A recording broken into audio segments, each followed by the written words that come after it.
अस्सलाम वालेकुम। उम्मीद है कि आप सब लोग बिल्कुल ठीक होंगे। तो आज जो हम पढ़ने वाले हैं उस टॉपिक का नाम है factors that influence intrapersonal communication. कि वो कौन से फैक्टर्स हैं जो असरअंदाज होते हैं इंट्रापर्सनल कम्युनिकेशन पर। यहाँ पर कुछ फैक्टर्स आपको दिए गए हैं। फर्स्ट फैक्टर है पर्सपेक्टिव। What is perspective? ये क्या होता है? Perspective is a particular attitude towards something and is the way we see anything. वो कह रहे हैं कि पर्सपेक्टिव आपका एटीट्यूड होता है, आपका रवैया होता है कि किस तरीके से आप चीज़ों को देखते हैं। कहा जाता है ना कि दुनिया वैसी ही है जैसा आप उसे देखते हैं। हम किस तरह से देखते हैं, हम क्यों अपनी लिहाज से देखते हैं, क्या वजूहात बनती हैं, हमारी नॉलेज, हमारा एक्सपीरियंस, हमारा पास्ट एक्सपीरियंस, उसकी बेसिस पर हम लोग बहुत से कंक्लूजन निकालते हैं। जिस तरीके से अगर हमारा हाथ जला हुआ है कहीं आग पर बचपन में, तो हमें आग से डर लगता है या हम आग के पास नहीं जाएंगे क्योंकि हमारे लिए डेंजरस है। इसी तरीके से अगर कुछ बुरे एक्सपीरियंसेस इंसान के पास्ट में हुए होते हैं तो वो उन बेसिस पर कंक्लूजन निकालता है। ये ज़रूरी नहीं है कि एक बंदे का पर्सपेक्टिव दूसरे बंदे के पर्सपेक्टिव सेम हो, दोनों एक ही नज़रिए से देखें, क्योंकि एक का एक्सपीरियंस दूसरे के एक्सपीरियंस से डिफरेंट हो सकता है। फॉर एग्जांपल एक सीए स्टूडेंट है, वो जो सीए स्टूडेंट है वो फर्स्ट अटेम्प्ट में पास हो गया और सेकेंड वाले की अटेम्प्ट्स लगी जा रही हैं। अब एक के नज़दीक सीए फर्स्ट अटेम्प्ट में पास करना इज़ ईजी, आप कर सकते हो, इट इज़ पॉसिबल। लेकिन दूसरे के नज़दीक it is impossible, first attempt में नहीं हो सकता बिकॉज ऑफ उसके जो भी एक्सपीरियंसेस वगैरह हैं। तो यहाँ पर आपको कोई एक एग्जांपल दिया है। उन्होंने कहा है कि फॉर एग्जांपल कोई बंदा सोचता है कि जो बच्चों का दिमाग है बॉयज़ उसको करप्ट कर देते हैं, ठीक है, ख़राब कर देते हैं। अगर वो इस पर्सपेक्टिव से सोचेगा तो उसके नज़दीक जो तमाम भी दुकानें हैं इस दुनिया में, इस अर्थ में, वो सब कहेगा कि ईवल प्लेसेस हैं, बुरी जगहें हैं, इनसे बुरी कोई जगह ही नहीं है। राइट। यहाँ पर आपको बताया कि knowledge, understanding and standards in are mind, कि हमारी क्या नॉलेज है, किसी भी सर्कमस्टांस के रिलेटेड आपकी अंडरस्टैंडिंग क्या है, कितनी डीपली आप उसको अंडरस्टैंड करते हो और उसके क्या मयार हैं। फॉर एग्जांपल किसी की अंडरस्टैंडिंग शैलो है, वो सही तौर पर अंडरस्टैंड नहीं कर पाएगा चीज़ों को। वो जाहिर सी बात है, जिस तरीके से अंडरस्टैंड होनी चाहिए चीज़ें उस तरीके से नहीं अंडरस्टैंड कर पाएगा। और यही होगा कि जो उसका पर्सपेक्टिव है, उसका नज़रिया है, वो शैलो होगा। वो चीज़ों को नेगेटिविटी से ज़्यादा देखेगा बनिस्बत पॉजिटिविटी से। फॉर एग्ज़ाम्पल अगर एक बंदा है वो सीए में फ़ेल हुआ है, नेक्स्ट अटेम्प्ट में वो क्रिटिकली सोच रहा है कि एक्चुअली में क्या क्या मेरी वीकनेसेस थी और उस पर वो वर्क कर रहा है और फिर इस बार वो पास हो जाता है। सो उसको ये रियलाइज़ हुआ एक्चुअली में सीए इम्पॉसिबल नहीं है, सीए फर्स्ट अटेम्प्ट में पास करना इम्पॉसिबल नहीं है, बल्कि मेरी ही कुछ गलतियाँ थी जो मैंने पहले की थी अब मैंने नहीं की। तो उसकी अंडरस्टैंडिंग और ज़्यादा डेवलप हो गई है। सो शेप्स आर पर्सपेक्टिव, ये हमारे पर्सपेक्टिव बनाते हैं, फिलॉसफीज़ और हमारे पैराडिग्म्स, इसको कहते हैं structure. Our approach towards life impacts our perspective in life. जाहिर सी बात है, हमारी क्या अप्रोच है लाइफ की तरफ हमारे पर्सपेक्टिव बनाती है। Positive thoughts will cultivate positive perspective. अभी मैंने आपको बताया कि जो पॉजिटिवली आप सोचोगे, चीज़ों को एनालाइज करोगे, उसकी डीप अंडरस्टैंडिंग करोगे, नॉलेज लोगे, तो जाहिर सी बात है आपकी पॉजिटिव थॉट्स जनरेट होना शुरू हो जाएंगी, पर्सपेक्टिव जनरेट होना शुरू हो जाएंगे। चाहे वो एक्सपीरियंस, एक एक्सपीरियंस आपके लिए बहुत बुरा था, बट सेकंड एक्सपीरियंस आपने अपनी गलतियों को पकड़ा, उसको अंडरस्टैंड किया और दूसरे जब आपको एक्सपीरियंस हुआ तो आप पास हो गए। कह रहे positive perspective produce positive interpersonal relationships. जाहिर सी बात है, जब आप चीज़ों को पॉजिटिवली देखोगे तो आप लोगों में भी पॉजिटिविटी ढूंढोगे, ना कि नेगेटिविटी ढूंढोगे। अगर किसी ने आपके साथ बुरा भी किया है तो आप उसको बुरा नहीं समझोगे, बल्कि उसके पीछे की बुराई को जानने की कोशिश करोगे। जितना आप अंडरस्टैंड करते जाते हो वैसे होता चला जाता है। फॉर एग्ज़ाम्पल कुछ लोगों के नज़दीक वीडियो गेम्स बच्चे खेलते हैं, उनका दिमाग ख़राब हो जाता है, हर वक्त वीडियो गेम्स अच्छी नहीं होती और वो दिन ब दिन वीक होते चले जाते हैं और वो उसी में ही घुसे रहते हैं, उन्हें दुनिया का पता नहीं होता। लोग यही सोचते हैं कि ये बच्चों के लिए सही नहीं है। लेकिन अगर हम लोग क्रिटिकली देखें, अगर हम साइंस की स्टडी करें, हमारी नॉलेज में पता चले तो एक्चुअली में थोड़ी बहुत वीडियो गेम्स खेलना इंसान का जो माइंड है उसको शार्प बनाती हैं। कंसंट्रेशन उस पर, वो अच्छे तरीके से चीज़ों पर कंसंट्रेट कर पाता है, उसके माइंड की एक्सरसाइज हो रही होती है। इसी तरीके से जो पर्सपेक्टिव हैं वो क्रिएट होते हैं। कुछ लोग सिर्फ एक सर्कमस्टांस को या कोई भी सिचुएशन होती है उसको अपनी पूरी ज़िंदगी के लिए पर्सपेक्टिव बना लेते हैं, लेकिन कुछ लोग उसी सिचुएशन को क्रिटिकली डील करके अच्छे पर्सपेक्टिव बनाते हैं। नेक्स्ट हमारे पास आ जाता है सेल्फ इस्टीम। और ये सेल्फ इस्टीम क्या है? सेल्फ इस्टीम की डेफिनेशन है, self esteem is our perception of ourselves. It reflects how we measure our values, how we perceive our values to the world, and what worth we think we have for others. Self esteem होता है कि actually में हम खुद के बारे में क्या सोचते हैं और हम ये क्या सोचते हैं कि दूसरों के नज़दीक हमारी कितनी वैल्यू है। एक हमारे नज़दीक हमारी कितनी वैल्यू है और और दूसरों के नज़दीक हमारी कितनी वैल्यू है, ये होती है सेल्फ इस्टीम। वो कह रहे हैं कि self esteem has profound effect on almost every aspect of life. हमारी ज़िंदगी के हर पहलू पर ये बहुत ज़्यादा असरअंदाज होती है। It impacts our confidence and believe in our own self and in others and connection and our work. जो सेल्फ स्टीम है एक्चुअली में वो आपके कॉन्फिडेंस को बढ़ाती है, वो बूस्ट अप करती है। आपकी पॉजिटिव सेल्फ स्टीम होगी तो आप पॉजिटिवली चीज़ों को देखोगे, आप अपने आप को कॉन्फिडेंट महसूस करोगे। जिसकी भी पॉजिटिव सेल्फ स्टीम होती है वो अपने आप से खुश रहता है, वो अपने आप से मायूस नहीं होता। अगर उसको कोई प्रॉब्लम भी आती है तो वो उनको बहुत ही बहादुरी से उनका सामना करता है, उन प्रॉब्लम्स को सॉल्व करने की कोशिश करता है, ना कि उन प्रॉब्लम्स से भागता है। वो खुद से खुश होता है, खुद से खुश रहता है, उसको किसी और की अप्रिसिएशन की ज़रूरत नहीं होती, वो खुद ही इतने ज़्यादा कॉन्फिडेंट होता है। और जिन लोगों के अंदर कॉन्फिडेंस कम होता है वो बहुत ही ज़्यादा फियरफुल होते हैं, उनमें बहुत ही ज़्यादा खौफ होता है, वो लोगों से बहुत ज़्यादा डरते हैं, वो लोगों को फेस करने से बहुत ज़्यादा डरते हैं, वो अपने आप को छुपा देना चाहते हैं, वो हमेशा इतना ज़्यादा लो कॉन्फिडेंस का शिकार होते हैं और वो कभी भी खुद पर कॉन्फिडेंस नहीं रखते। और इन रिटर्न जाहिर सी बात है उनके ऊपर गलत चीज़ों का असरअंदाज होती हैं, गलत चीज़ें, और वो लो कॉन्फिडेंस की वजह से, लो सेल्फ इस्टीम की वजह से उनको नाकामी का सामना करना पड़ता है। ऐसे लोगों को चाहिए कि एक्चुअली में वो कॉन्फिडेंट लोगों से मिलें, कॉन्फिडेंट लोगों की रहनुमाई में रहें, ताकि उनकी जो सेल्फ इस्टीम है वो पॉजिटिव सेल्फ इस्टीम में तब्दील हो और इस तरीके से वो कामयाब हो सकें। यहाँ पर कुछ मुश्किल अल्फाजों की मीनिंग मैं आपको बता देती हूँ।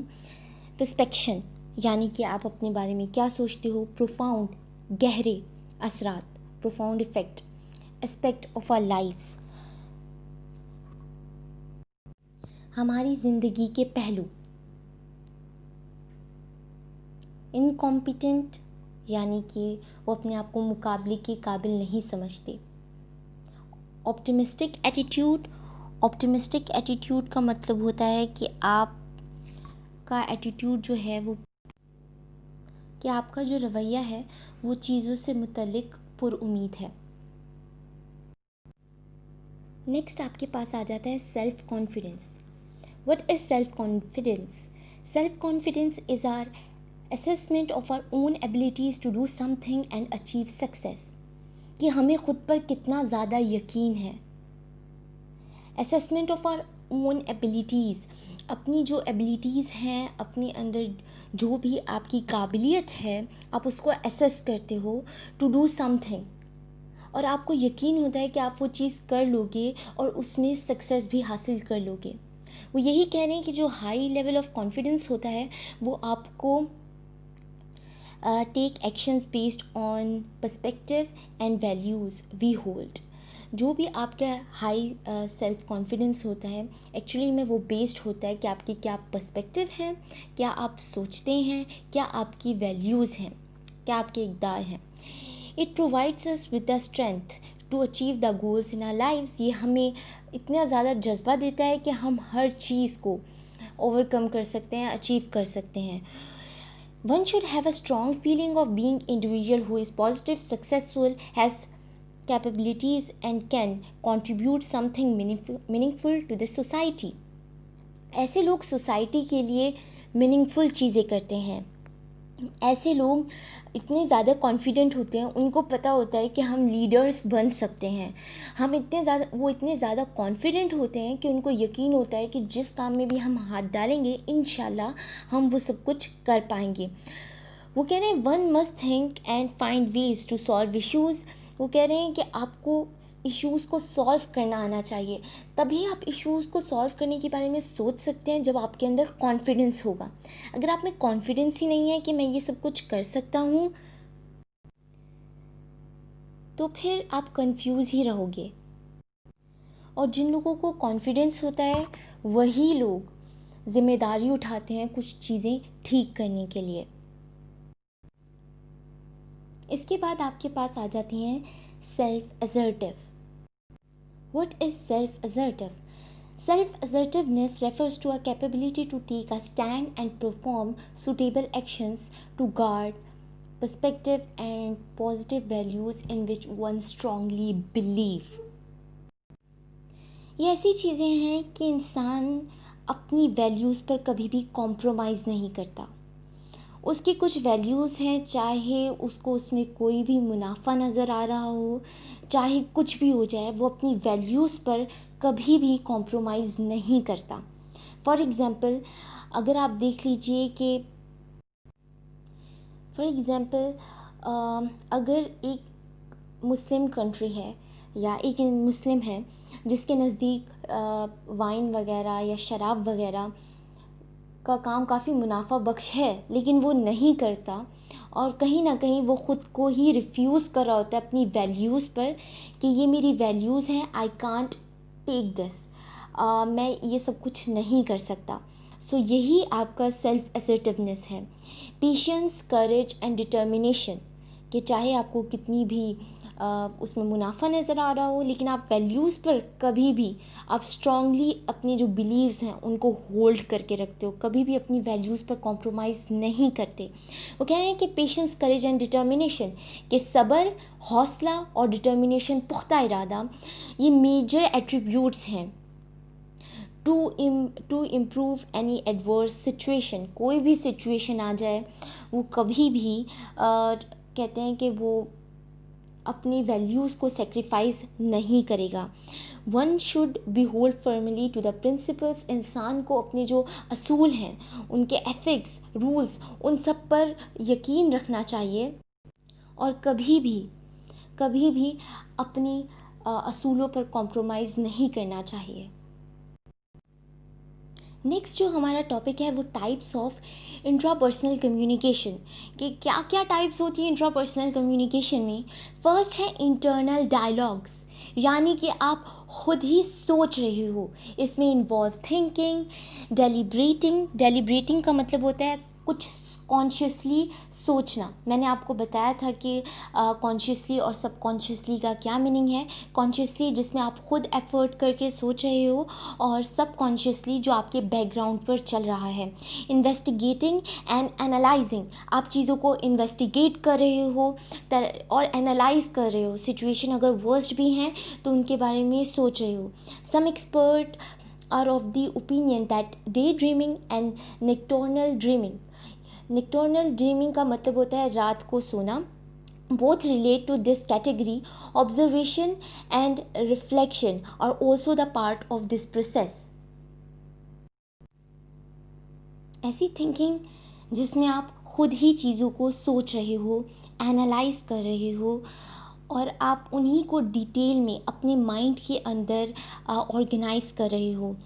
आप खुद ही उन चीज़ों के बारे में डीपली आप उसके अंदर घुस रहे हो और उसके बारे में सोच रहे हो। इसी को हम कहते हैं इंटरनल डायलॉग्स। नाम से ही ज़ाहिर हो रहा है। फिर इसके बाद आपके पास आ जाता है solo vocal communication. Involves talking loudly to one own self. This may be done to elucidate thinking, to practice a message anticipated for others, or simply to let off steam. Talking to oneself as the subordinate complains about the superior. Elucidate का मतलब होता है वाजिया करना। Solo vocal communication में actually में आप खुद से ही बात कर रहे होते हो। फॉर एग्ज़ाम्पल मिरर के सामने, जिसको बहुत से लोग समझते हैं कि ये पागल हो गया है, बट एक्चुअली में ये बहुत ज़्यादा इम्पॉर्टेंट होता है। फॉर एग्ज़ाम्पल अगर आप किसी मीटिंग में जाना चाहते हैं तो आप उसकी प्रैक्टिस खुद ही कर रहे हैं, ताकि अगर कोई और बंदे के पास आप जाएं तो आप कंफ्यूज ना हो जाएं। और बहुत सी चीज़ों को क्लैरिफाई करने के लिए, फॉर एग्ज़ाम्पल जब हम सोच रहे होते हैं, जब हम लोग अपने ही प्रोसेस में होते हैं, थिंकिंग प्रोसेस में, तो एक्चुअली में हमारे माइंड में चीज़ें ऐड होना शुरू हो जाती हैं। वो एक ही टॉपिक से रिलेटेड नहीं होती। कहते हैं ना कि कुछ और सोच रहे थे, कहीं और पहुंच गए, सोच कुछ और रहे थे, कहीं और ही निकल गए अपनी यादों में, अपने दुखों में। तो एक्चुअली में उस सिचुएशन के लिए ये बहुत ही ज़्यादा इम्पॉर्टेंट है कि आप बोल कर करो, ताकि आप उसी टॉपिक से ही रिलेटेड अपनी जो थॉट्स हैं उसको एनालाइज करना शुरू कर दो। नेक्स्ट है आपके पास solo written communication. Solo written communication actually में क्या होता है? इसमें सिर्फ़ और सिर्फ आपकी पर्सनल डायरी शामिल होती है, वो चीज़ें जो आप लिख कर खुद से कम्युनिकेट करते हो, जिसमें आप अपने ख़यालात लिखते हैं, जिसमें आप अपनी डेली रूटीन लिखते हैं। कहीं ना कहीं ये खुद से ही कम्युनिकेशन हो रही होती है। नेक्स्ट टॉपिक आपके पास आ जाता है इम्पॉर्टेंस ऑफ इंट्रापर्सनल कम्युनिकेशन। इसकी क्या इम्पॉर्टेंस है आपके नज़दीक? वो कह रहे हैं कि through intrapersonal communication is retained, यानी कि मौजूद होती है with in an individual mind. ये इंसान के अपने ही दिमाग में मौजूद होती है। Yet it is the basis of all other types of communication. ये तमाम कम्युनिकेशन की बेस है, बुनियाद है। Understanding and response to what we hear and read depends heavily on the quality and extent of our communication with our own self. वो कहना चाह रहे हैं कि जो भी हम पूरे दिन में देखते हैं, सुनते हैं, एक्सपीरियंस करते हैं, एक्चुअली में वही आपकी इंट्रापर्सनल कम्युनिकेशन होती है। आपका जो माइंड है वो हर वक्त सोचता रहता है। आप अपनी थॉट्स को रोक नहीं सकते। आप ये नहीं कह सकते कि आप अपनी थॉट्स को एकदम के लिए रोक दो। That is really very difficult. हर वक्त आपका माइंड कुछ ना कुछ प्रोसेस कर रहा होता है। तो जब वह कुछ ना कुछ प्रोसेस करना ही है तो उसको वही फीड करवाओ जो आप चाहते हैं, बनस्बत फजूल चीज़ों के। आपका माइंड वही चीज़ रिपीट करके देगा। मैंने आपको बोला था कि subconscious mind is very very very बहुत ज़्यादा स्ट्रॉन्ग होता है, वेरी स्ट्रॉन्ग। तो जाहिर सी बात, जो चीज़ें आप चीज़ें देख रहे हो, जो चीज़ें आप सुन रहे हो, वो आपके सबकॉन्शियस माइंड में भी फीड हो रही हैं, और वही चीज़ें एक्चुअली में आप उसी की तरफ आपका रुझान होना शुरू हो जाएगा। ठीक है। फॉर एग्ज़ाम्पल अगर हम सैड सॉन्ग सुनते हैं तो हमारा मूड सैड हो जाता है। ठीक है। इसी तरीके से हमें चाहिए कि हम वही चीज़ें अपने माइंड को दें जो एक्चुअली में हम चाहते हैं कि वो प्रोसेस करे, और एक्चुअली में हम वही बन जाएं। कहते हैं ना कि जो आप देखते हो, सुनते हो, सोचते हो, एक्चुअली में आप वही होते हो। In order to successfully communicate with others, वो कह रहे हैं कि अगर हम दूसरों से कम्युनिकेट करना चाहते हैं अच्छे से, तो सबसे पहले हमें खुद से कम्युनिकेट करना आना चाहिए। वो कह रहे हैं कि इंट्रापर्सनल कम्युनिकेशन सिंपलेस्ट वे है कम्युनिकेशन की। Thoughts and ideas that flows within the mind are influenced by the individual temperament. कौन कौन से थॉट्स हमारे दिमाग में आ रहे हैं, एक्चुअली में वो डिपेंड करता है इंडिविजुअल टू इंडिविजुअल, क्या उसका मिजाज क्या है, टेम्परामेंट का मतलब होता है मिजाज, इमोशंस क्या हैं, एक्सपीरियंसेस क्या हैं, नॉलेज क्या है, ओपिनियंस क्या उसकी राय है, व्यूज़ किस तरीके से चीज़ों को देखता है, वैल्यूज़ क्या चीज़ें उसकी वो समझता है कि इम्पॉर्टेंट हैं, एंड एट्रीब्यूट्स क्या उसकी खसूसियात हैं.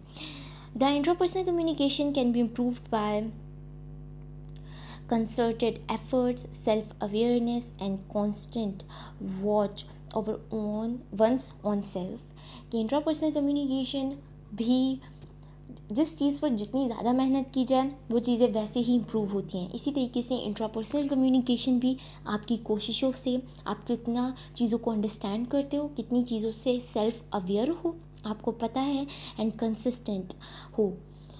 Willingness to understand others people point of view, आप दूसरों के बारे में पॉइंट ऑफ व्यू को समझने की कोशिश करोगे, एक्चुअली में यही आपकी थिंकिंग को बढ़ाता है.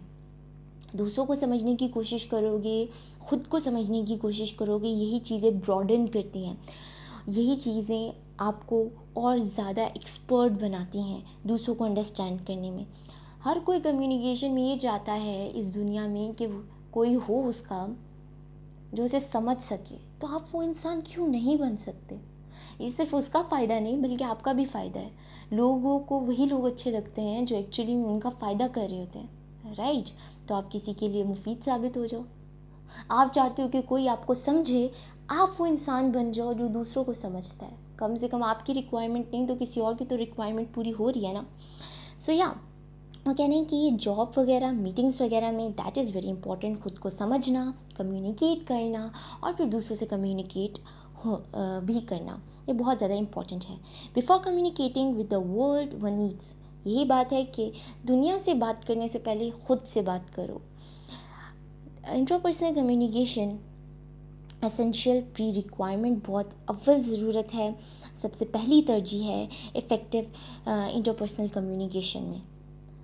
इसके बाद effective communication resist on positive outlook of the communicator. Skills in intrapersonal communication can provide the right stability.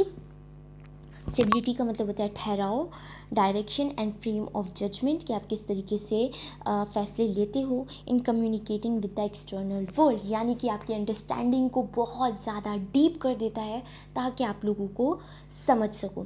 I hope आप लोगों को आज का लेक्चर पसंद आया होगा. अगर आप लोगों को पसंद आया तो प्लीज़ लाइक कीजिए, और अगर कोई भी क्वेश्चन है तो मुझसे पूछिए, मैं आपके कमेंट का जवाब लाजमी दूंगी. तो फिर जाते जाते, अगर खुदा ने ज़िंदगी दी और ज़िंदगी ने थोड़ी और मोहलत दी तो फिर मिलेंगे नेक्स्ट वीडियो में. तब तक के लिए अल्लाह हाफ़िज़.